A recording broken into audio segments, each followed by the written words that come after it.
હાલો વિદ્યાર્થી મિત્રો, મારી યુટ્યુબ ચેનલમાં આપનું હાર્દિક સ્વાગત છે। આજે વિદ્યાર્થી મિત્રો આપણે ધણિયાધરા ગુજરાતમાં નો એપિસોડ ચાલુ છે। વિદ્યાર્થી મિત્રો એમાં આપણે અમદાવાદ જિલ્લો પૂરો કરી નાખ્યો છે। તેના બધા જ વિડીયો આપણે યુટ્યુબ ચેનલમાં છે। તો વિદ્યાર્થી મિત્રો હવે ધણિયાધરા ગુજરાતનો આપણે અરવલ્લી જિલ્લો ભણવાનો પ્રયત્ન કરશું। અરવલ્લી જિલ્લામાં ભૌગોલિક દ્રષ્ટિએ, ઇતિહાસની દ્રષ્ટિએ, સ્થાપત્યની દ્રષ્ટિએ શું મહત્ત્વ છે તે અરવલ્લી જિલ્લા વિશે આપણે ભણવાનો પ્રયત્ન કરશું। વિદ્યાર્થી મિત્રો તો મારી યુટ્યુબ ચેનલમાં તમે જોડાઈ જાઓ કે અરવલ્લી જિલ્લા વિશે આપણે ભણવાનો પ્રયત્ન કરશું। અરવલ્લી જિલ્લાનું મુખ્ય મથક મોડાસા છે। વિદ્યાર્થી મિત્રો મુખ્ય મથક એટલે કે જ્યાં અરવલ્લી જિલ્લામાં જે કચેરી હોય, જે કામ થતું હોય તે મોડાસા। અરવલ્લી જિલ્લાની સ્થાપના 2013માં થઈ હતી। વિદ્યાર્થી મિત્રો 2013માં અરવલ્લી જિલ્લાની સ્થાપના થઈ હતી। તારે મુખ્યમંત્રી કોણ હતા વિદ્યાર્થી મિત્રો? નરેન્દ્રભાઈ મોદી। કુલ અરવલ્લી જિલ્લામાં કુલ કેટલા તાલુકા વિદ્યાર્થી મિત્રો? તો અરવલ્લી જિલ્લામાં કુલ 6 તાલુકા છે। મોડાસા, ભિલોડા, ધનસુરા, માલપુર, મેઘરજ અને બાયડ। વિદ્યાર્થી મિત્રો આમાંથી પરીક્ષાની દ્રષ્ટિએ પૂછાઈ જાય કે અરવલ્લીમાં કુલ કયા કયા તાલુકા આવેલા છે? તો ધનસુરા તાલુકા ક્યાં આવેલો વિદ્યાર્થી મિત્રો? અરવલ્લીમાં આવેલો છે। અરવલ્લીની 2 નગરપાલિકા પણ આવેલી છે, મોડાસા અને બાયડ। અરવલ્લીમાં મુખ્ય નદીઓ વિદ્યાર્થી મિત્રો યાદ રાખવા જેવી તો મેસવો, માજુમ અને વાત્રક। એના સિવાય વિદ્યાર્થી મિત્રો અરવલ્લીનો સાક્ષરતા દર 75.84% છે વિદ્યાર્થી મિત્રો। બીજું કે વિદ્યાર્થી મિત્રો પરીક્ષાની દ્રષ્ટિએ પૂછાઈ શકે કે જમીન કેવી અરવલ્લીમાં? ગોરાડું, કાળી અને રેતાળ જમીન જોવા મળે છે વિદ્યાર્થી મિત્રો। મહત્વની ખેતી થાય છે ડાંગર, મકાઈ, ઘઉં, ચણા, એરડા અને બાજરી અને કપાસની ખેતી અરવલ્લી જિલ્લામાં થાય છે। ખેડૂતોની મોસ્ટ ઓફ ખેતી થાય છે આ। બીજું વિદ્યાર્થી મિત્રો પરીક્ષાની દ્રષ્ટિએ કે અરવલ્લી જિલ્લામાં કયા કયા ખનિજો મળે છે? એમાં ગ્રીટ, કપચી, મેટલ, ચૂનાનો પથ્થર, બોક્સાઇડ અને ગ્રેનાઇટ। વિદ્યાર્થી મિત્રો પરીક્ષાની દ્રષ્ટિએ અગાઉની એક્ઝામમાં પૂછાઈ ગયો હતો કે બોક્સાઇડ કયા જિલ્લામાંથી મળે છે? તો અરવલ્લી જિલ્લામાંથી। વિદ્યાર્થી મિત્રો બીજું કે અરવલ્લી જિલ્લામાં આપણે જોઈએ તો જોવાલાયક સ્થળો અરવલ્લી જિલ્લામાં તો ઝાંઝરીનો ધોધ। વિદ્યાર્થી મિત્રો ઝાંઝરીનો ધોધ ક્યાં આવેલો છે વિદ્યાર્થી મિત્રો? અરવલ્લી। બીજું કે ડાબા, બાયડ, શામળાજીનું મંદિર, ભિલોડા, ભૂલવાણી મંદિર, ભિલોડા, શ્યામલવન, શામળાજી। વિદ્યાર્થી મિત્રો યાદ રાખજો શ્યામલવન ક્યાં આવેલું છે? તો શામળાજી નજીક। ભિલોડા, ભવનાથ મંદિર, ભિલોડા। મોસ્ટ ઓફ જોવાલાયક સ્થળ વિદ્યાર્થી મિત્રો ભિલોડામાં જ આવેલા છે।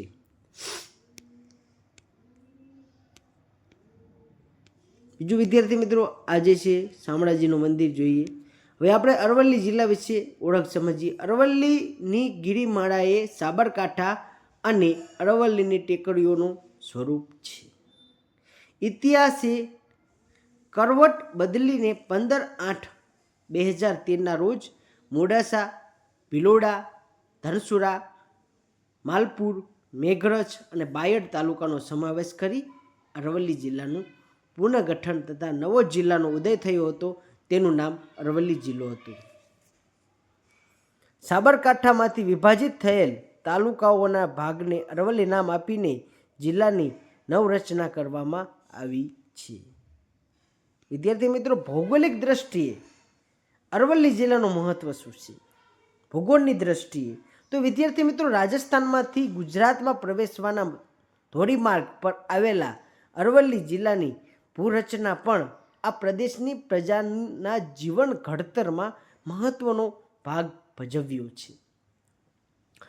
અરવલ્લીની ગિરિમાળાઓ તથા અનેક નદીઓથી ગૂંથાયેલો આ જિલ્લો રાજસ્થાનમાંથી ગુજરાતમાં પ્રવેશવાનો દરવાજો હોવાથી તે પૂર્વ કાળથી જ રાજકીય અને વેપારી મહત્વ ધરાવે છે। રાજસ્થાનની સરહદ ધરાવતો જિલ્લો એટલે કે અરવલ્લી જિલ્લો। અરવલ્લીની જિલ્લાની ઉત્તરે અને પૂર્વ સરહદો રાજસ્થાનની વિશાળ પટ્ટી ને સ્પર્શે છે.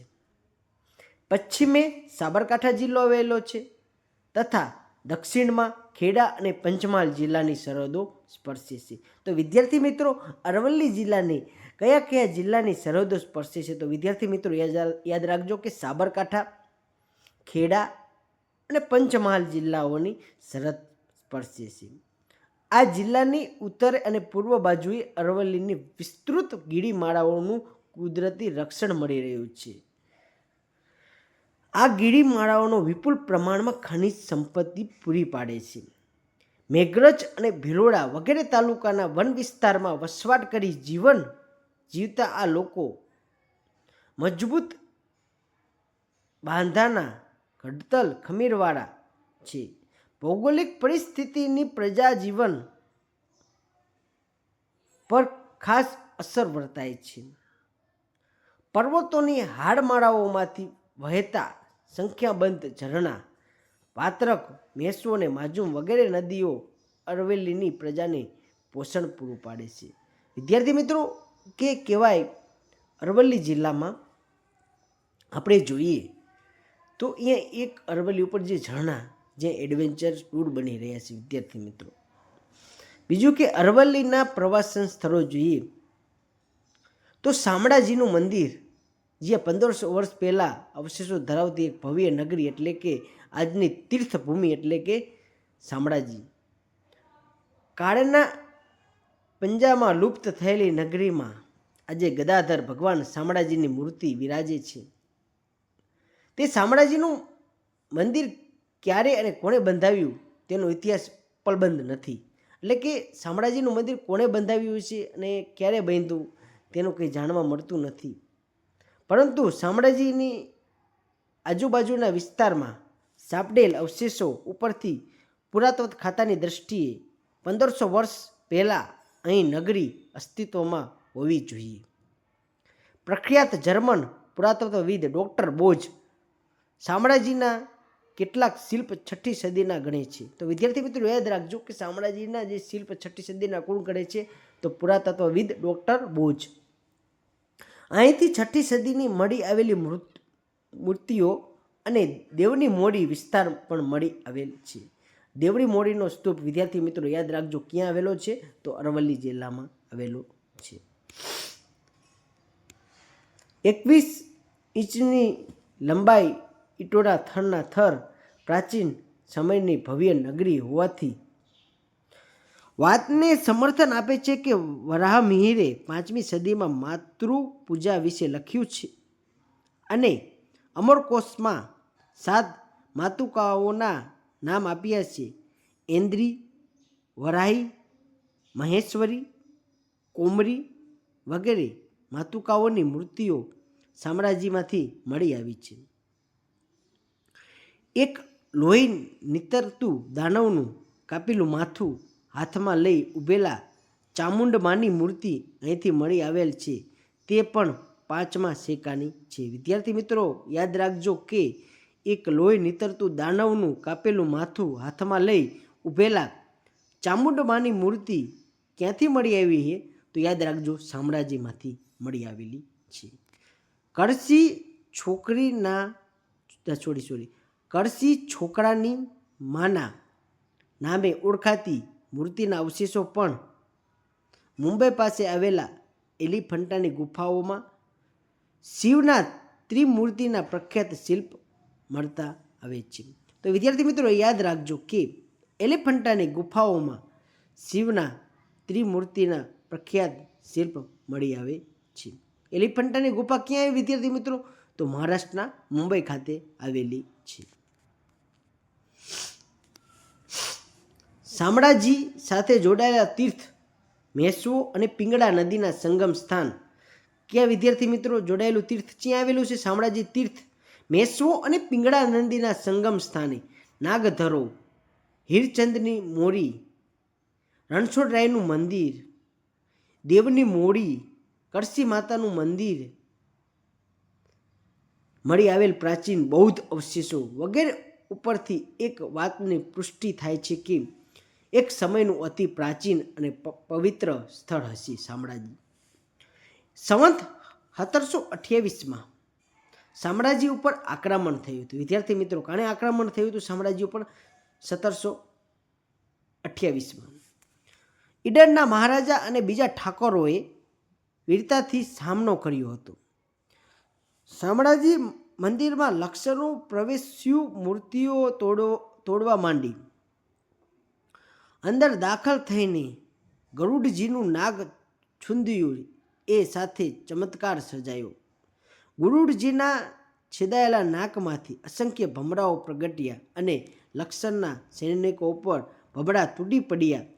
તેમના અંગો ઉપર ચોંટીને ડંખ દેવા લાગ્યા અને ડંખથી પીડાથી સૈનિકો ચિત્કારી ઉઠ્યા. ચીસ પાડીને જીવ બચાવવા મંદિરમાંથી ભાગ્યા. સૈન્ય બળ વિહોણા આ રાજપૂતો અને ઠાકોરોએ તીર્થની મૂર્તિઓ પર્વતોની કંદારામાંથી છુપાવી દીધી હતી અને ભગવાન શામળિયાની મૂર્તિ કરાજભુજ તળાવમાં પધરાવી દીધી. ત્યાર પછી 100-125 વર્ષ પછી એ જ કરાજભુજ તળાવમાંથી એક આદિવાસી યુવાને હળ ચલાવતા જે મૂર્તિ હાથમાં લાગી, એ જ કાળિયો ઠાકોર, એ જ ભગવાન શામળાજી. બોલો દ્વારકાધીશની જય, બોલો શામળાજીની જય. તો વિદ્યાર્થી મિત્રો, એક લોકવાયકા નથી પણ આવું એક બન્યું હતું કે ઇતિહાસમાં 1728માં જે તમે જોયું ગરુડજીની મૂર્તિમાં જે આ ઘટના બની એ આપણે જોયું. તો વિદ્યાર્થી મિત્રો, આપણે હવે અહીંયા લગી રાખીએ. અમારો વિડીયો જોઈજો વિદ્યાર્થી મિત્રો. આમાં આપણે જોયું કે શામળાજી હે અરવલ્લી જિલ્લો, એનું મહત્ત્વ શું, એના પાડોશી જિલ્લામાં કયો સમાવેશ થાય, એ કયા રાજ્ય સાથે એનું સરહદ બને છે. એના સિવાય વિદ્યાર્થી મિત્રો શામળાજી મંદિર વિશે આપણે વાત કરી, દેવની મોરી સ્તૂપ વિશે વાત કરી, એલિફન્ટાની ગુફા ક્યાં આવેલી વિદ્યાર્થી મિત્રો એના વિશે વાત કરી અને એનો ઇતિહાસ પણ જાણવાનો પ્રયત્ન કર્યો કે શામળાજી મંદિરનો ઇતિહાસ પણ આપણે જાણ્યો. તો વિદ્યાર્થી મિત્રો, આપણે અહીંયા લગી રાખશું. નેક્સ્ટ લેક્ચરમાં આપણે મેશ્વો વાટિકા વિશે ભણવાનો પ્રયત્ન કરશું. એને આગળ ટોપિક આપણે જે છે એ આપણે અરવલ્લી જિલ્લામાં આગળ ભણવાનો પ્રયત્ન કરશું. ત્યાં લગી બન્યા રહીએ વિદ્યાર્થી મિત્રો. જય હિન્દ, જય ભારત. મળીએ નેક્સ્ટ લેક્ચરમાં.